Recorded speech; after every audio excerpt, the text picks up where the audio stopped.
Yes,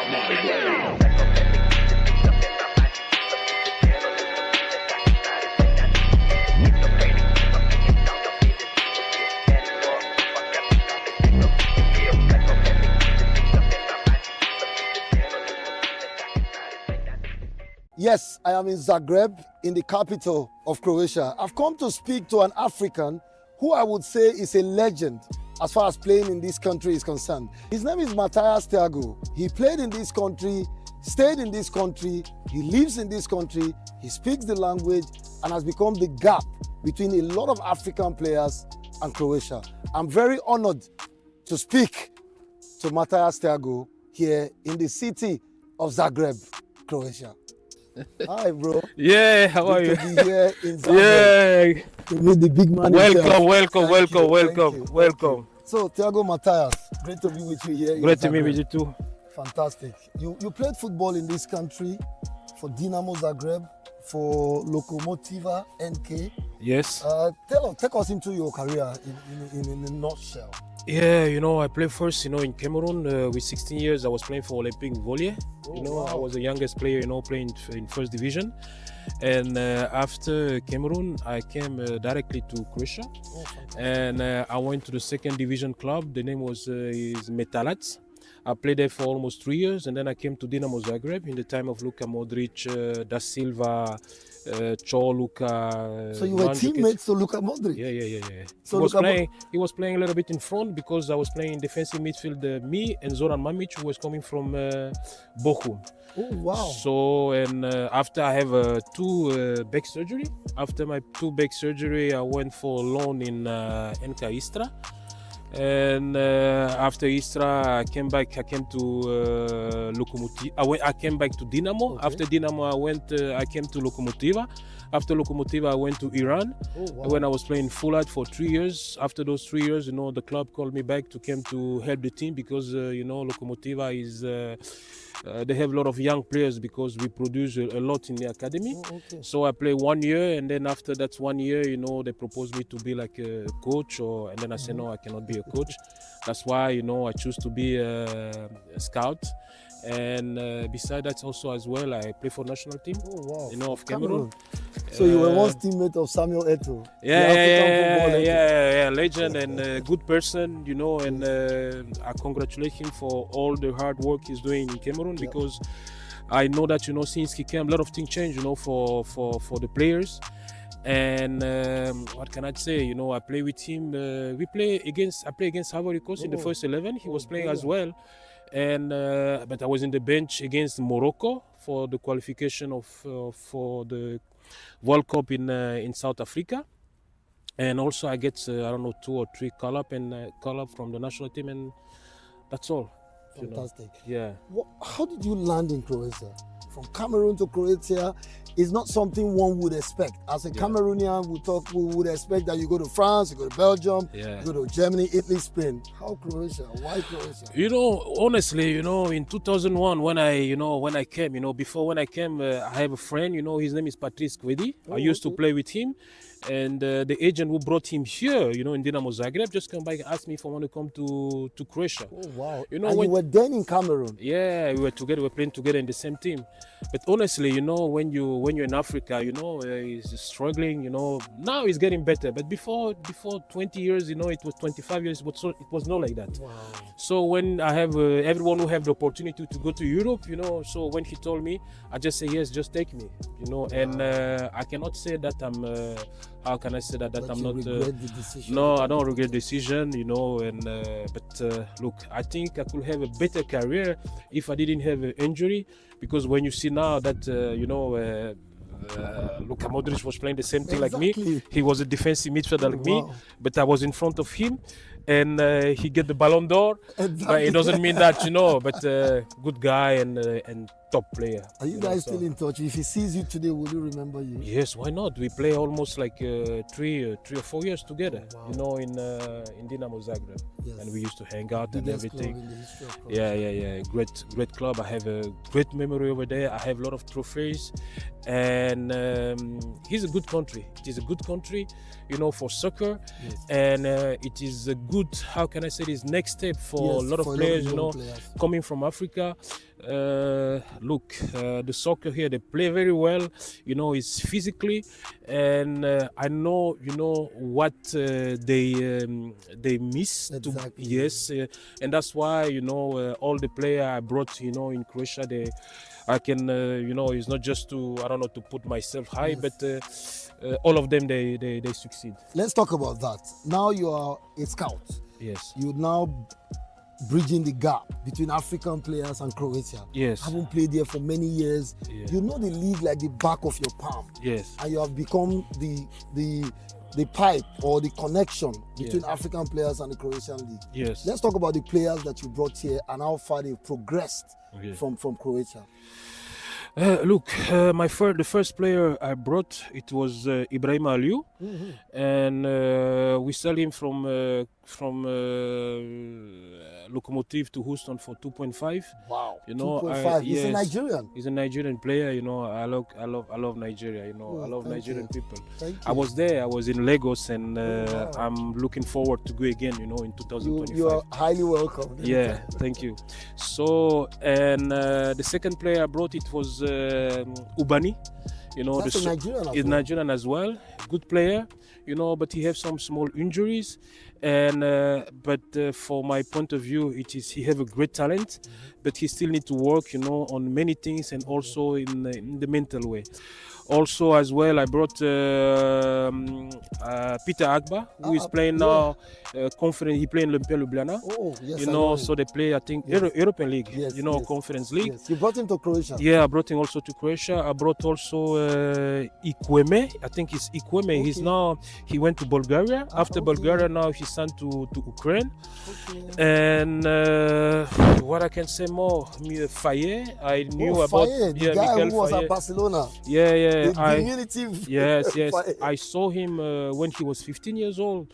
Wow. I brought him also to to Croatia, and he sent to Barcelona, and now he sent to Rennes in France. Also Baye.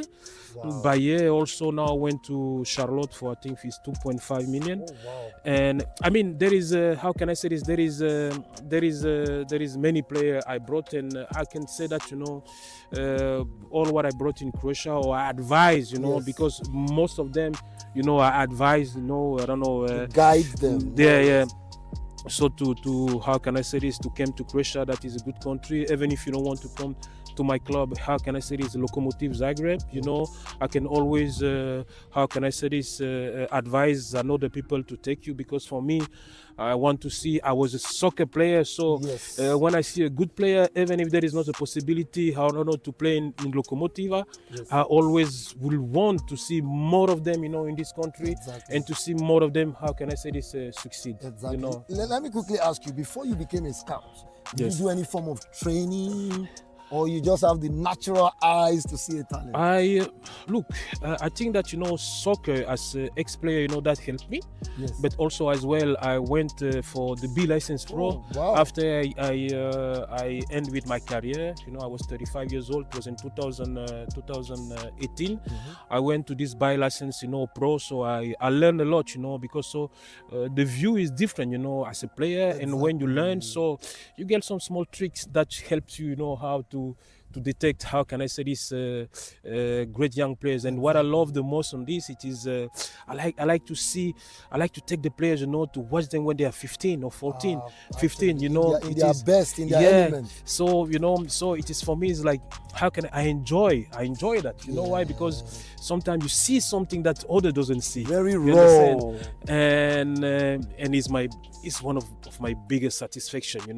It's not like when you see a player, he's 18 or 19, everybody wants him, then we know he's a good player. Exactly. So, and most of them, let's say Agba was 16, when I saw him. He was 16, but I told him that, Agba, don't worry, when you'll be 18, I will take you to Croatia. And I did it, and I'm happy for him. Great guy, good person, good player, and I'm happy. So if you look at an African young footballer right now, would you say come to Croatia? Sure. Do you know why I will say come to Croatia? Yeah. Because look, we need to be honest. If you go to France, France have like 80 million people. Yes. If you go to Italy, if you go to Germany, over 150 million yes, people, it is 90 million. Yeah. It is, it is a big step, sometimes for young talents, too big, but it doesn't mean that it is not a good decision. But why I always like to bring player, how can I say this, in Croatia, from Africa, because I know they have a time to learn. Absolutely. To learn, to be in Europe, to adapt, Exactly. for what will be the next good step for them to go in France or to go in Belgium or to go, how can I say this, or in Germany or wherever. Why? Because look, how can I say this? If you ask me, I don't know, to go a country where I'm going to be the best player, or to go in the country, I'm speaking about Europe, or to go in the country when I'm going to be one of the good players. Exactly. I would like to go in the country, first of all, when I'm going to be the best player. Exactly. So I think that Croatia, is a good step, for me is the best step, for the player who is coming directly from Africa. Why? If you go to France now, that our player in Africa, I don't say, that's why I say first, I'm happy to see that, we are the development of the kids and everything, it's growing, and I'm happy for that. But we still have a lot of prayer about the tactics, a lot of prayer, about adaptation. Yes. You understand? And in some country, they don't have time for that. It's true. But in Croatia, we see you, they have the potential. We say, okay, we're going to wait. You understand? Yes. And then, like I said, I would like to go in the country where I'm going to be the best. True. You understand? True. So I think it's a good country for young players, from Africa. Final question. At what point did you decide to call it quit with football? What made you say, I think it's time to stop football? What was the experience? Look, I was, how can I say it? I was very, very professional. They all know that, how can I say this, in Croatia, I was very, very professional. Nightclubs, I cannot say I never went. I used to go, but maybe, I don't know, in 3 months I will go maybe once. Okay. And I'm a Catholic, and I love also Muslim. I don't have problem with it's only you are a good person or bad person. Yeah. I didn't drink alcohol, and how can I say this? I was eating really, really, the food what soccer players should eat. Oh, wow. And when I come back, from Iran. In 2018, when I was playing on the training, I saw, like few situations, like, say, what this guy saw, this guy became faster, So I was thinking the guy, became too fast. fast. I said, but this guy, I was like, maybe this guy, I don't know, he never run for me. Look at me. I said, and then I come to the place, I said, but, I'm happy for you, you are faster now, that's good. And then twice, 3 times, and then I said, no, it's not fast. It's not that this way. It's that my body can't take it anymore. My body can't take it. How can I say this anymore? And after I was like this in my bed, we have like a last game. I don't know, it was 2 games before the end, and the coach, I think it was against Sibala, I'm not sure. Okay. And I was supposed to be, I was in the first 11. Wow. And usually we came in the stadium like 2 hours before, 1:45 minutes, and then we need to go to check the ground and everything. So it's like, I'm coming to the game, and in my head it's like, when is going to be finished, this game? So you couldn't wait for the game to finish. And this used to be your passion. This used to be, no, look, I want to, I want to keep playing. Yeah, I want to play, So, and then, after the 2 games, and my president say, okay, we would like maybe 1 year. And then I say, Mr. President, I think it's the end, Oh, wow. My head is not here anymore. No, but you see, I said, no, Mr. President, I think it's over. It's over. And then that's when he asked me, if I want to be a coach or something. But I said, no, I cannot be a coach. I would like to be a scout, but please, without office. Because you're a footballer. Footballers are not used to this regimented lifestyle of going to the office every day. Came to the club. I'm here almost every day, when Exactly. I'm in Croatia, I'm very flexible, it's a good club. I have a good president, Wow. and look, but every time, I need to give my report, what I see, the player I'm following, So, but look, sitting in the office, Boring. for me is like, I don't know, I cannot. And I'm happy that, I my can relate. president, Understands. yeah, that can understand that. And for him, the most important is like, that I bring, let's say, good players. And I'm happy that I brought now, two good talents, from Nigeria. And two from Senegal, one from Mali. Hopefully maybe I'll bring again maybe one from Cameroon. Oh, wow. But as I always said to people, they said to me in Cameroon, but why don't you bring why you don't have Cameroonian players? I was going to ask. And I always say, look, for me, I don't care if you're Cameroonian, if you're Nigerian, if you're from Ivory Coast. For me, the most important is like to find what I see that can succeed. I look the interest of the club, and we are all from Africa, Africa. So if it's a player from Nigeria, for me, I don't see like a player from Nigeria. I see like an African player. Exactly. And for me, that's how I see things. Thank you so Yeah, much. you're Keep welcome. changing the lives of African footballers, and I want to say that Africa is proud of you. Thank you very much. Nigeria most especially. Nice to meet you. Thank you very much. Thank you very much.